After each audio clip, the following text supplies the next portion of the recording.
Moving on to the leg unit. This one's going to take a little bit more time for me to build. I've noticed that when you build the leg units on certain master grade models, it takes up more than 40% of the time for you to complete it. Let's get this started. The exoskeleton of this leg unit is looks a little weird. I always try to question Bandai's design as to why they make the parts look like this or that or whatever. But obviously, when you're done, or you're halfway done, you can understand their methods. And well, you know, I'm no engineer. I probably would never figure out how they would come up with certain, you know, parts to fit in certain pieces. So, you know, pretty much it's all a big puzzle.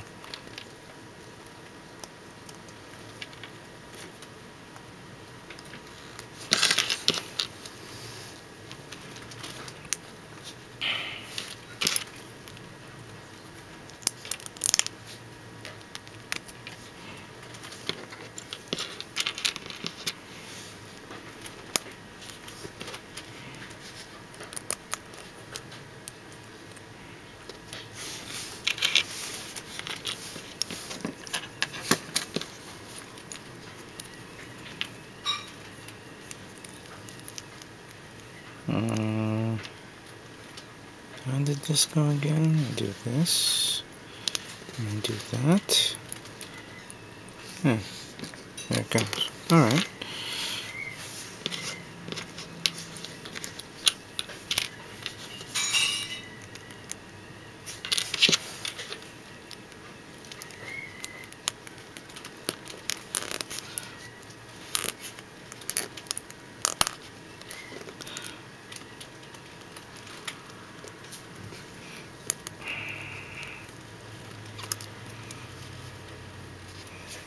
Come on, get in there.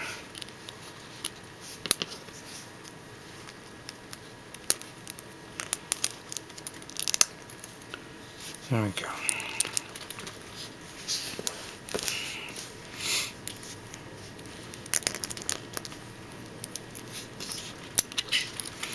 Like I said, weird, but I guess when I complete it, it'll make more sense. Okay, so now the bottom part of the leg.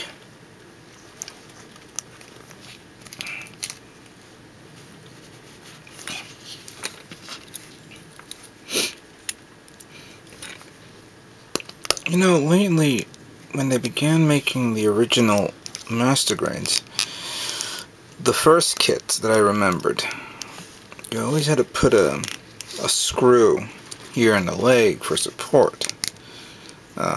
Even though that was kind of cool at the time, obviously they favored, I guess, snap fit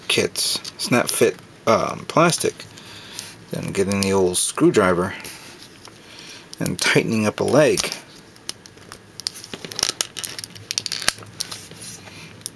As you can see how well advanced plastic model technology has achieved.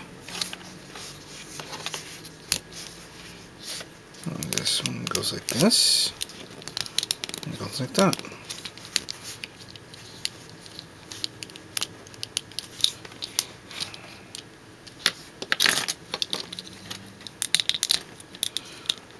Not too keen of this being so flimsy, but I guess there's no way around that. As you can see, I was able to finish building the frame of the legs, but now I'm going to go into putting in the armor parts. Obviously I'm going to remove these armors later on for demonstration purposes, and of course to finish painting it.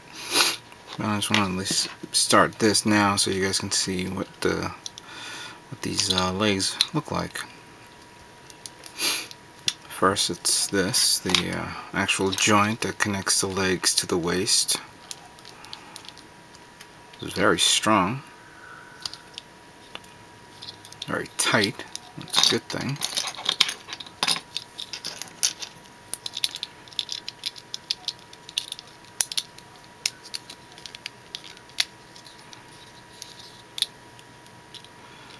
And look at this sometimes. Some of this you gotta actually bend this to get around that. There we go.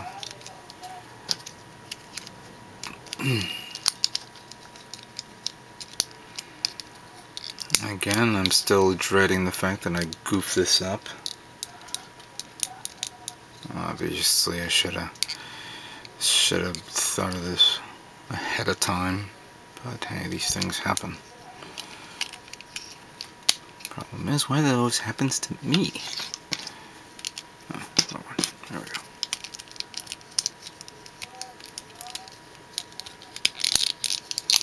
There we go.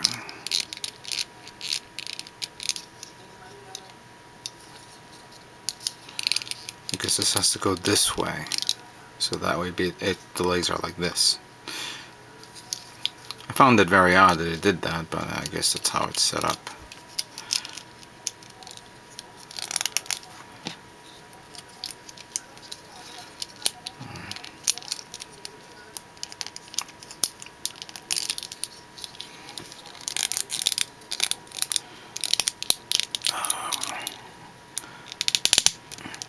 I see, this is where I made another mistake with me painting the kit.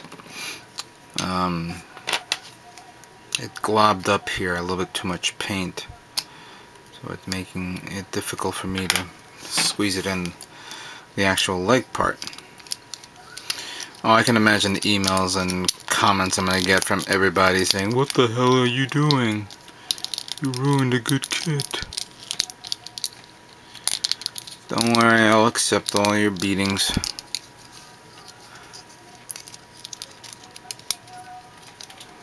Alright, this one... Does that actually go in there? Or not? Or am I doing this in reverse? Let's try this one.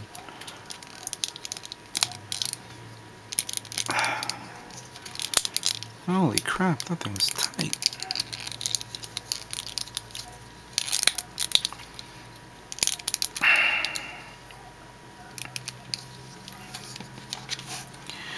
In reality, this kit actually reminds me of a kit that I bought about 2 years ago.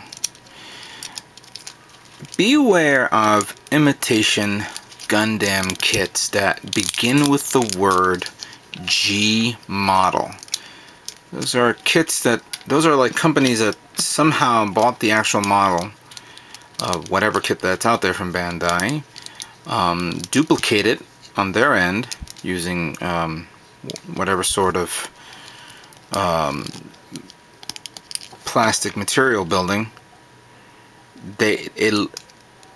It'll look exactly like the kit, except they'll refer to it as G model, and they'll put the packaging and the actual artwork exactly the same as what the model looks like if you would bought the Bandai version. But be very careful, because the molding on the kits are so thick that you can't build it. You can't put it together. So this is what the leg looks like. So be careful, guys, when you see kits like that. They may be cheap, but there's a reason why they're cheap. And I fell for one big time, and that was not fun.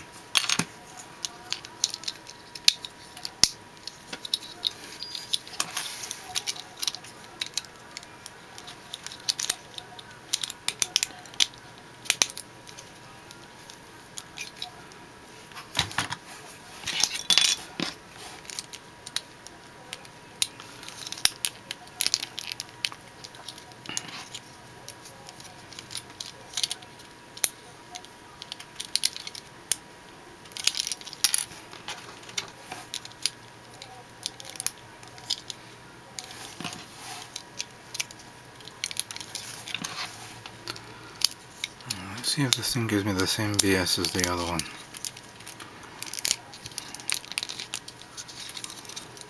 Oh yeah, it is.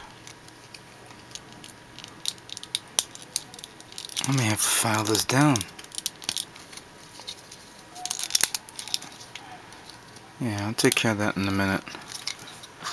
Let me just put this on and get it out of the way.